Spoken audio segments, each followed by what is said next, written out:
HR publication chapter number 3 अनुसूचियां schedule. Bharat के संविधान में मूलतः 8 अनुसूचियां थी। संविधान निर्माण के समय मूल संविधान में 8 अनुसूचियां थी। वर्तमान में 12 अनुसूचियां हैं, अर्थात भारतीय संविधान लागू किए जाने के बाद से अब तक 4 नई अनुसूचियां जोड़ी गई हैं। वर्तमान संविधान में 4 अन्य अनुसूचियां को संविधान संशोधन के माध्यम से जोड़ा गया है। जोड़े गए 4 नवीनतम अनुसूचियों का विवरण। अनुसूचियां संविधान संशोधन के क्रम, विषय वस्तु और वर्ष। 9वीं अनुसूची को प्रथम संविधान संशोधन 1951 में जोड़ा गया, जिसे भूमि चकबंदी कहा जाता है। 1951। 10वीं अनुसूची को 52वां संविधान संशोधन 1985 में जोड़ा गया, जिसे दल बदल कानून कहा जाता है। 11वीं अनुसूची को 73वां संविधान संशोधन 1992 द्वारा जोड़ा गया, जिसका नाम पंचायती राज है। 12वीं अनुसूची को 74वां संविधान संशोधन 1992 द्वारा जोड़ा गया, जिसका नाम नगरीय निकाय है। अनुसूचियां मतलब एक इंडेक्स के जैसे है, ठीक है। सभी हमारा जो संविधान है उसका ये इंडेक्स का काम करता है, अनुक्रमणिका कि कौन से भाग में क्या क्या दिया गया है। आइए अब देखते हैं प्रथम अनुसूची से लेकर 12वीं अनुसूची का विस्तार। प्रथम अनुसूची, इसका विषय वस्तु है संघ तथा राज्य क्षेत्र। प्रथम अनुसूची में बताया गया है संघ तथा राज्य क्षेत्र। वर्तमान में 28 राज्य एवं 8 केंद्र शासित प्रदेश है, ठीक है। प्रथम अनुसूची में संघ एवं राज्य क्षेत्र के विस्तार के बारे में बताया गया है, कौन सा राज्य कहाँ है, किसका क्या नाम है और कहाँ तक उसका विस्तार हुआ है। भारतीय संविधान की पहली अनुसूची राज्यों के नामों की सूची तथा उनके क्षेत्रों का ब्यौरा देती है। यदि राज्यों का पुनर्गठन होता है तो अनुसूची 1 में संशोधन करना अनिवार्य है। संबंधित अनुच्छेद 1 से लेकर 4 तक प्रथम अनुसूची में दिया गया है। दूसरी अनुसूची, वेतन व भत्ते। संविधान की द्वितीय अनुसूची में निम्नलिखित संवैधानिक पदाधिकारियों के वेतन व भत्ते पेंशन का उल्लेख है। द्वितीय अनुसूची में किसके वेतन भत्ते और पेंशन का उल्लेख है, इसे एग्जाम में हमेशा पूछा गया है, ठीक है। देखते हैं किसका किसका है। पहला, भारत के राष्ट्रपति, अनुच्छेद 59(3). दूसरा, राज्यों के राज्यपाल, अनुच्छेद 158(3). इन दोनों के वेतन द्वितीय अनुसूची में दिया गया है। तीसरा, राज्यसभा के सभापति और उपसभापति, अनुच्छेद 97। चौथा, लोकसभा के अध्यक्ष एवं उपाध्यक्ष, अनुच्छेद 97। पांचवा, राज्यों के विधान परिषद के सभापति और उपसभापति, अनुच्छेद 186। छठवा, राज्यों के विधानसभा के अध्यक्ष एवं उपाध्यक्ष, अनुच्छेद 186। सातवां, भारत के नियंत्रक एवं महालेखा परीक्षक, अनुच्छेद 148(3). आठवां, सर्वोच्च न्यायालय के मुख्य एवं अन्य न्यायाधीश, अनुच्छेद 125। नौवां, उच्च न्यायालय के मुख्य एवं अन्य न्यायाधीश, अनुच्छेद 221। अनुसूची 2 से संबंधित फेवरेट क्वेश्चन। क्या उपराष्ट्रपति के वेतन के बारे में द्वितीय अनुसूची में ब्यौरा दिया गया है? तो द्वितीय अनुसूची में उपराष्ट्रपति के वेतन के बारे में ब्यौरा नहीं दिया गया है, क्योंकि उपराष्ट्रपति के वेतन के बारे में द्वितीय अनुसूची में नहीं दिया गया है, क्योंकि उपराष्ट्रपति सभा के सभापति के रूप में वेतन प्राप्त करता है। वो राज्यसभा के सभापति के रूप में वेतन प्राप्त करता है। पद में आसीन पदाधिकारियों के वेतन वर्तमान में क्या है? राष्ट्रपति का वेतन 5 लाख, उपराष्ट्रपति एवं लोकसभा अध्यक्ष का वेतन 4 लाख, राज्यपाल 3.5 लाख, राज्यपाल 3.5 लाख। ये उपराष्ट्रपति है, वो सभापति के रूप में सैलरी लेता है, उपराष्ट्रपति के नाम पे नहीं। सर्वोच्च न्यायालय के मुख्य न्यायाधीश का सैलरी 2,80,000। सर्वोच्च न्यायालय के अन्य न्यायाधीश, उच्च न्यायालय के मुख्य न्यायाधीश, संवैधानिक आयोग या बोर्ड के पदाधिकारियों के प्रमुख, CAG आदि की सैलरी 2,50,000। संवैधानिक आयोग या बोर्ड के सदस्यों का सैलरी 2,25,000 है। आइए अब देखते हैं तीसरी अनुसूची को। तीसरी अनुसूची, शपथ एवं प्रतिज्ञान। संवैधानिक पदाधिकारियों के शपथ व प्रतिज्ञान के स्वरूप में तृतीय अनुसूची को दिया गया है। संविधान की तृतीय अनुसूची में निम्नलिखित पदाधिकारियों के शपथ प्रतिज्ञान का उल्लेख है। मोस्ट इंपॉर्टेंट है। पहला, केंद्रीय मंत्रिमंडल अनुच्छेद 75(4) के तहत शपथ लेता है। राज्य मंत्री का पद अनुच्छेद 164(3) के तहत शपथ लेता है। संसद के लिए निर्वाचन हेतु अभ्यर्थी का शपथ अनुच्छेद 84 का के तहत लिया जाता है।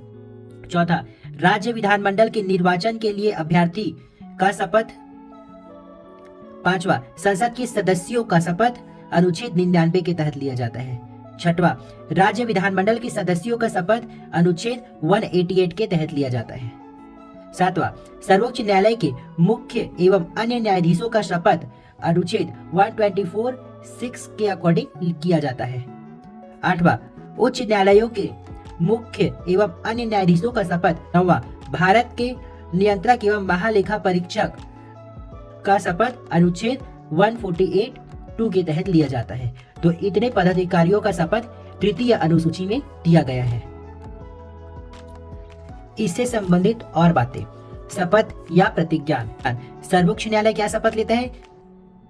संविधान और विधि का मर्यादा बनाए रखने का शपथ लेता है। संसद के सदस्य कर्तव्यों का निष्ठापूर्वक निर्वहन करने का शपथ लेता है। संघ के जो मंत्री होते हैं वो सूचना की गोपनीयता का शपथ लेते हैं। नोट, भारत का राष्ट्रपति का शपथ प्रतिज्ञान अनुसूची 3 में न होकर अनुच्छेद 60 में है। अनुसूची 3 में राष्ट्रपति का प्रतिज्ञान शपथ न होकर अनुच्छेद 60 में दिया गया है, जो भारत के संविधान का परीक्षण का शपथ लेते हैं। भारत के संविधान के परीक्षण का शपथ लेते हैं। उपराष्ट्रपति का शपथ प्रतिज्ञान अनुसूची 3 में न होकर अनुच्छेद 69 में है। राज्यपाल का शपथ प्रतिज्ञान अनुसूची 3 में न होकर अनुच्छेद 159 में है।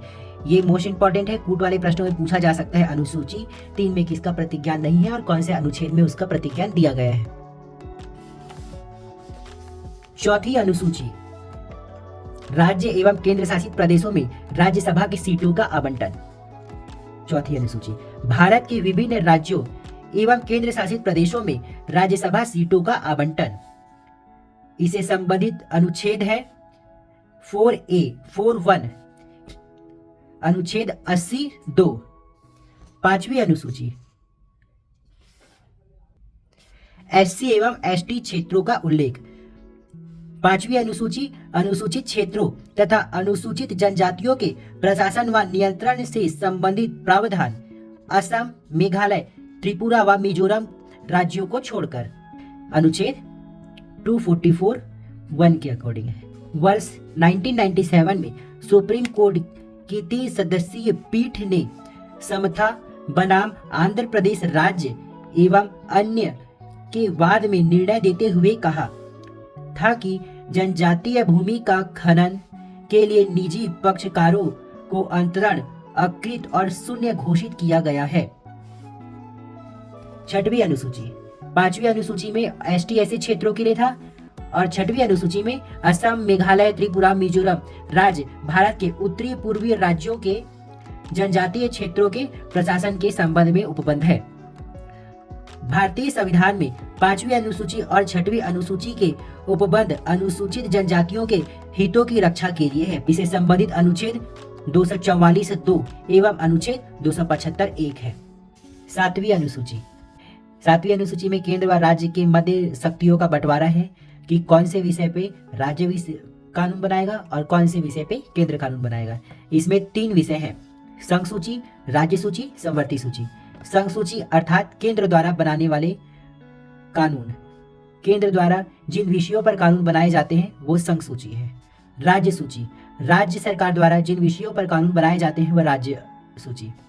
समवर्ती सूची, राज्य व केंद्र दोनों मिलकर जिन विषयों पर कानून बनाते हैं उसे समवर्ती सूची कहते हैं। आइए देखते हैं कितने विषय कौन से सूची में हैं। संघ सूची में वर्तमान के समय 100 विषय हैं। मूल संविधान निर्माण के समय 97 विषय थे। राज्य सूची में वर्तमान में 61 विषय हैं, संविधान निर्माण के समय में 66 विषय थे। समवर्ती सूची में 52 विषय और संविधान निर्माण के समय में 47 विषय थे। जो विषय पर राज्य सरकार तथा केंद्र सरकार दोनों ही कानून नहीं बनाते उसे अवशिष्ट शक्ति कहा जाता है। अवशिष्ट शक्तियों पर कानून बनाने का अधिकार केंद्र को है। 42वें संविधान संशोधन 1976 के तहत राज्य सूची के 5 विषयों को समवर्ती सूची के अधीन रखा गया। पहला शिक्षा, दूसरा वन, तीसरा वन्य जीव संरक्षण, चौथा न्याय, पांचवा मापतौल। 1976 के संशोधन से पहले इन 5 विषयों पर कानून राज्य बनाती थी। अब ये समवर्ती सूची में डाल दिया गया है, जिसमें ये 5 विषयों पर कानून राज्य और केंद्र दोनों मिलकर बनाएंगे। आर्थिक नियोजन का विषय समवर्ती सूची के अंतर्गत आता है। आर्थिक नियोजन का विषय समवर्ती सूची के अंदर आता है। इसे संबंधित अनुच्छेद 246 है। केंद्र एवं राज्य सरकारों के द्वारा करों एवं शुल्कों के अधिरोपण के मध्य मद है। आइए देखते हैं 8वीं अनुसूची, राजकीय भाषा। 8वीं अनुसूची में राजकीय भाषाओं के बारे में बताया है। मूल संविधान के निर्माण के समय 8वीं अनुसूची में 14 भाषा था। वर्तमान में 22 भाषा है। आइए देखते हैं मूल संविधान के निर्माण के समय में कौन कौन सी भाषा थे।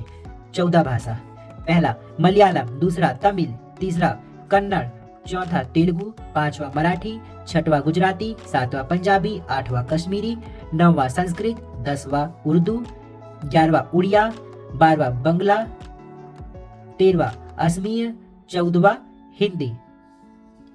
21वां संविधान संशोधन 1967 में सिंधी भाषा को जोड़ा गया था 8वीं अनुसूची में। 71वां संविधान संशोधन 1992 में 3 भाषाओं को जोड़ा गया था, नेपाली, मणिपुरी, कोंकणी। 92वें संविधान संशोधन 2003 में 4 भाषा को 8वीं अनुसूची में जोड़ा गया था, बोडो, डोगरी, संथाली और मैथिली। इससे संबंधित अनुच्छेद 344 1 है एवं 351 है। मूल संविधान के निर्माण के समय में 8वीं अनुसूची तक ही वर्णन था। 9वीं अनुसूची भूमि सुधार को या भूमि चकबंदी को जोड़ा गया था। ठीक है, आइए देखते हैं 9वीं अनुसूची, कुछ अधिनियमों का विधि मान्यकरण। भूमि सुधार या भूमि चकबंदी 9वीं अनुसूची को कहा जाता है।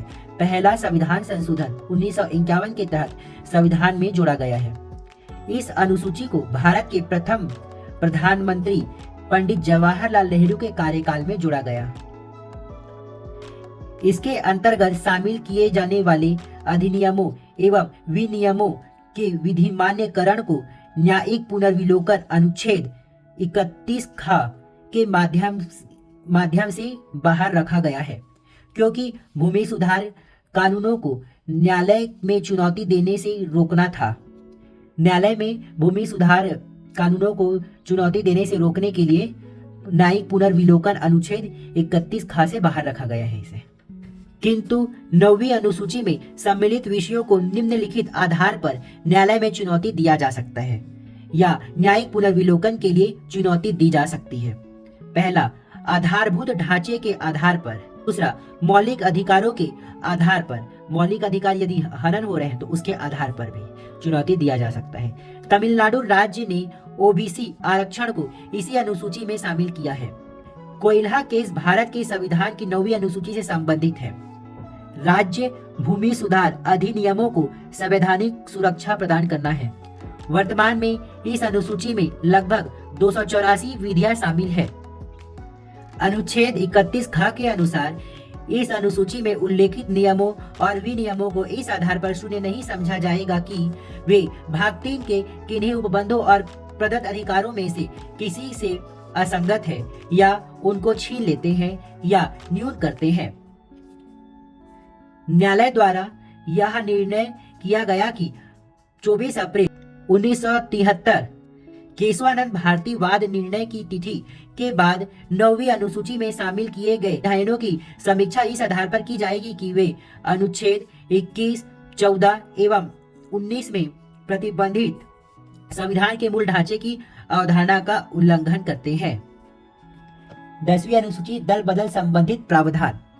10वीं अनुसूची दल बदल के आधार पर अयोग्यता के संबंध में प्रावधान। इस अनुसूची को 52वां संविधान संशोधन 1985 के तहत शामिल किया गया। दल बदल कानून अनुसूची 10वीं अनुसूची संविधान संशोधन 52वां संविधान संशोधन 1985 द्वारा जोड़ा गया। निर्धारणकर्ता संबंधित सदन के प्रमुख, सभापति और अध्यक्ष। इसको निर्धारण कौन करेगा? संबंधित सदन के प्रमुख करेंगे, सभापति या अध्यक्ष। संविधान में प्रावधान अनुच्छेद 102 दूसरा, अनुच्छेद 91 दूसरा। अनुच्छेद 102 दूसरा में सांसदों के लिए निरहरता है, 191 2 में विधायकों के लिए निरहरता दिया गया है। दल बदल कानून के आधार पर निरहरता यदि स्वेच्छा से किसी राजनीतिक दल की सदस्यता छोड़ देती है। दूसरा, कोई निर्दलीय सदस्य किसी राजनीतिक दल में शामिल हो जाता है। तीसरा, पार्टी के पक्ष के विपरीत वोट किया गया हो। चौथा, 6 महीने के समाप्ति के बाद मनोनीत सदस्य किसी राजनीतिक दल में शामिल हो जाता है तब। ठीक है, तो ये सब क्या कहलाएंगे? दल बदल कहलाएंगे। न्यायालय की अधिकारिता, इसके तहत सभापति या अध्यक्ष के विनिश्चय का न्यायिक पुनर्विलोकन नहीं किया जा सकता। 11वीं अनुसूची पंचायती राज से संबंधित। 11वीं अनुसूची पंचायती राज्य व्यवस्था। इसी अनुसूची के माध्यम से पंचायती राज निकाय को राज्य सूची के 29 विषयों को सौंपा गया। पंचायती राज के पास 29 विषय है, यह बताना चाहता है। 73वां संविधान संशोधन 1992 के तहत इसे जोड़ा गया है। इस अनुसूची में राज्य विधानमंडल एवं पंचायतों के मध्य शक्तियों का विभाजन है। राज्य के विधानमंडल एवं पंचायतों के मध्य शक्तियों का विभाजन है। इसे संबंधित अनुच्छेद 243 जी 6 तक है। 12वीं अनुसूची नगरीय निकायों की व्यवस्था। इस अनुसूची के माध्यम से नगरीय निकाय को राज्य सूची के 18 विषयों को सौंपा गया है, अर्थात 12वीं अनुसूची में 18 विषय है नगरीय निकाय से संबंधित। 74वां संविधान संशोधन 1992 के तहत इसे जोड़ा गया। इस अनुसूची में राज्य विधानमंडल एवं नगरीय निकाय के मध्य शक्तियों का विभाजन है। नगरीय निकाय और राज्य विधानमंडल के मध्य शक्तियों का विभाजन या बंटवारा, इसे संबंधित अनुच्छेद 243 W तक है। तो यहाँ पे चैप्टर नंबर 3 कंप्लीट हुआ। नेक्स्ट वीडियो में चैप्टर नंबर 4 को देखेंगे। Thank you.